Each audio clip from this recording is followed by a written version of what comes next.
This video is going to cover wash sales, the wash sale rule, scenarios you may encounter with wash sales, and how to avoid wash sales. What's up guys, I'm Josh and this is Budgeting with Butler. If you're a day trader, a swing trader, or even a long-term investor who's looking to optimize your cost basis, stick through this entire video for information that is critical in maximizing your capital gains. So what is a wash sale? A wash sale occurs when you sell a security at a loss and then you purchase the same security or a substantially identical security within 30 days before or after the sale date. Josh, what the heck is a security? And what on earth do they mean by substantially identical? A security is a tradable financial asset, and the legal definition varies by jurisdiction.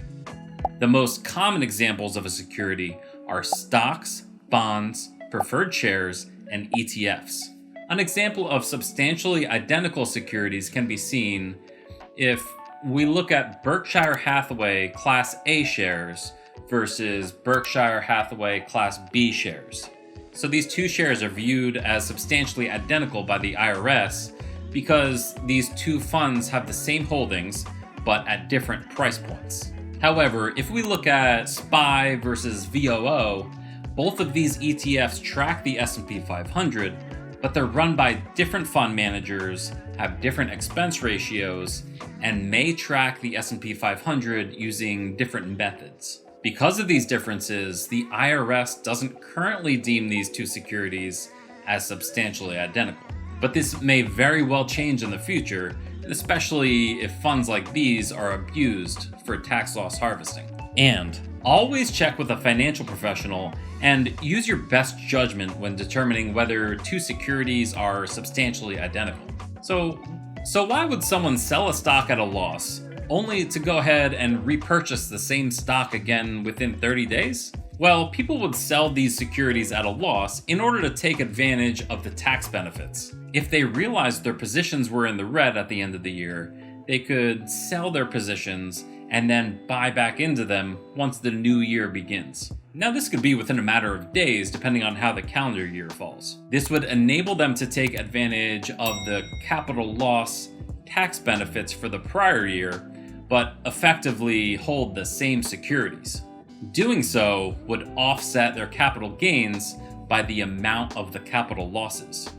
And if they didn't have any capital gains, they could use the capital losses to reduce their ordinary income by up to $3,000 per year. So doing this would be highly beneficial for the investor. Enter the IRS. They say, nah buddy, you're not gonna get one over on us. We see your shtick, and it ain't gonna fly. You're creating an artificial loss so you don't have to pay all your taxes. So in order to prevent people from realizing their losses only to then repurchase the same security, they created the wash sale rule. And in fact, the wash sale tax rule isn't new. It dates all the way back to the 1920s. And if you're across the pond in the UK, you have very similar rules, although with a more fun and playful name, the bed and breakfasting rule. Oh, I love me a good bed and breakfast. The wash sale rule prevents investors from offsetting their capital gains or reducing their taxable income by the loss on the sale of a security that triggers a wash sale. And the wash sale time period totals 61 days. The date of the sale of the security plus 30 days before that date plus 30 days after that date. By the way, wash sales deal solely with calendar days. For example, if we say a 30-day period before December 31st, we're talking about December 1st through December 30th. Well, can't I just have my spouse buy my shares for me? Ah, not so fast. You didn't say the magic word. The IRS is very privy to your tricks, and having a spouse or even a company that you or your spouse controls try to sidestep the wash sale rule, it's just simply not gonna work. And I'd advise not trying to get one over on the IRS here. But please, make sure to do your own due diligence and of course consult with a tax professional. But needless to say, wash sales are completely legal, but they generally come with highly unfavorable terms. Terms that investors and traders may not even be aware of until tax day comes. Hence why I'm making this video. Scenarios you may encounter with wash sales. Scenario number 1. In your taxable brokerage account, you have 100 shares of GME that you purchased at $350 per share on November 1st. To determine your cost basis, we multiply the number of shares by the average share price, $350, which gives us $35,000. The paper hands end up being very papery, causing the stock to plummet. You freak out and you sell all your shares for $200 each on December 31st, giving you a capital loss of $15,000 since the shares were originally $350 but are now $200. And you sit there momentarily, just hoping that your wife's boyfriend isn't going to yell at you again. Fast forward to January 15th. You see the rocket ship fueling up for liftoff. You buy the dip and purchase 100 new GME shares at only $100 each, for a total cost basis of $10,000. This triggers the wash sale rule, which means your capital loss from before is deferred, so that $15,000 from earlier is added to the cost basis of your new position. This means your new cost basis will be $10,000 plus the $15,000 capital loss, so $25,000. Your average cost per share at this point would be $250. It's important to realize you will still be able to realize your capital losses, but they will be deferred until you finally exit your positions and don't purchase a substantially identical security within the 61-day holding period. And another thing to note here is that the holding period from the shares you had a capital loss on is also added to the replacement shares. In this case, our capital loss holding period was November 1st, when we bought the shares, through December 31st, when we sold at a loss, or 60 days total. These 60 days will be added to your replacement shares, meaning these shares will be eligible for long-term capital gains tax rates sooner than if we had not triggered the wash sale rule. That actually sounds like it might be beneficial, Josh. What am I missing? You're right. Certain cases like this could be beneficial. For instance, if you have high conviction in a stock, but it starts aggressively dipping, you may sell out of your positions only to buy back into them when the dipping has dipped. You technically have some losses, but you pulled out before the losses got worse. Your capital losses in this case would be added to your new cost basis, but perhaps you made out better than if you simply held through the dip. By the way, this isn't financial advice. Trade at your own risk. Scenario number 2. We start out with the same 100 shares of GME with an average cost of $350 per share, $35,000 total.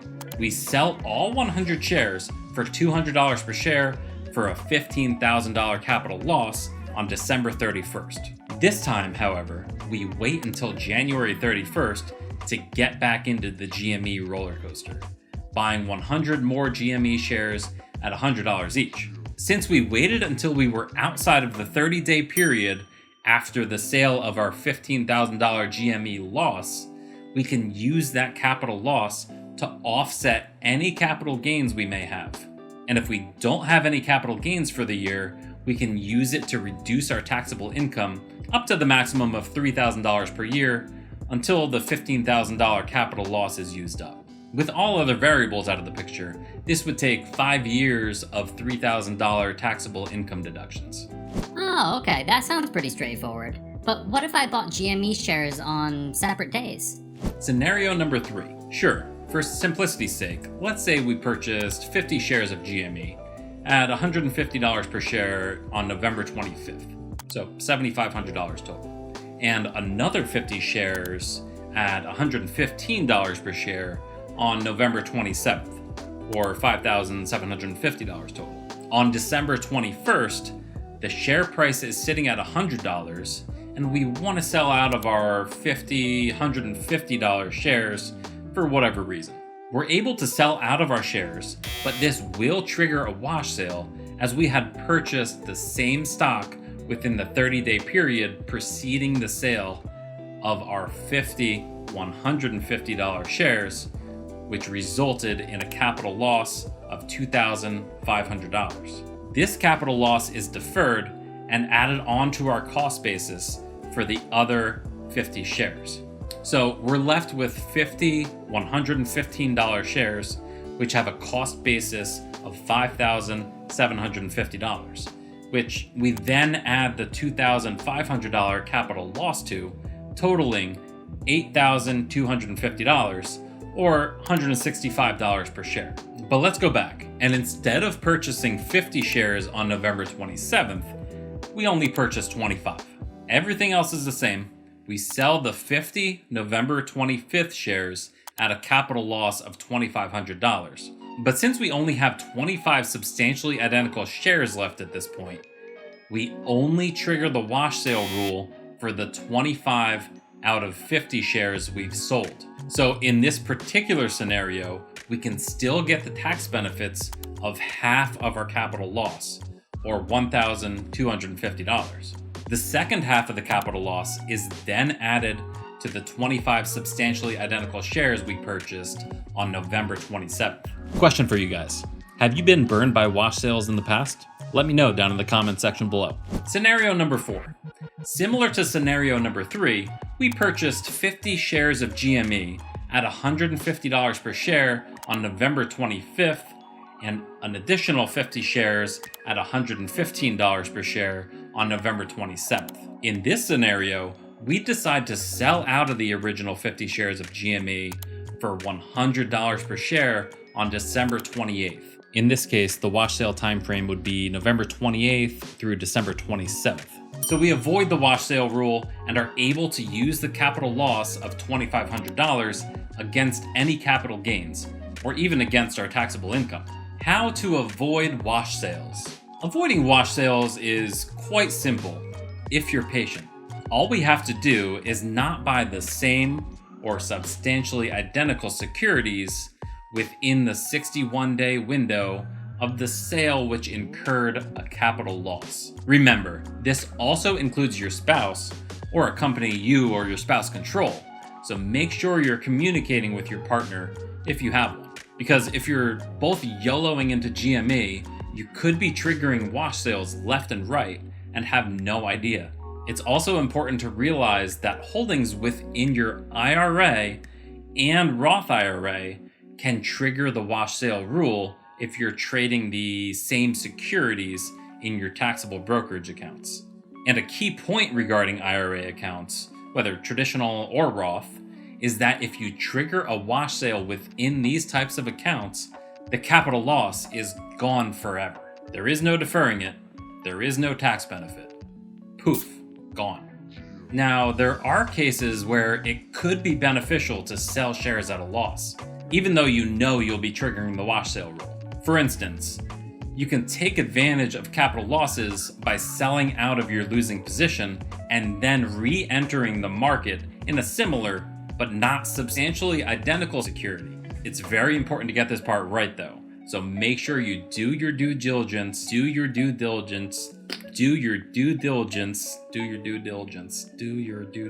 that's too many D's. So make sure to do your due diligence or speak with a tax professional to cover your bases. Like I mentioned before, selling the SPY S&P 500 ETF at a loss and then purchasing the VOO S&P 500 ETF within the 30-day wash sale period may not trigger the wash sale rule, but the IRS can change how they view securities, and I'm sure they've left the substantially identical terminology vague on purpose. This way, it gives them the discretion when dealing with wash sale cases, allowing them more flexibility without the need to have tax law updated. If you'd like to do your own deep dive on wash sales, all of this information can be found in publication 550, which I've linked down in the description below. I hope I've answered some of your questions regarding wash sales. It can certainly be a confusing topic, so feel free to watch the video over, and if you still have questions, please let me know down in the comment section below. If you'd like to support the channel, and if you found this video insightful, please smash the like button below and subscribe if you haven't done so already. Peace.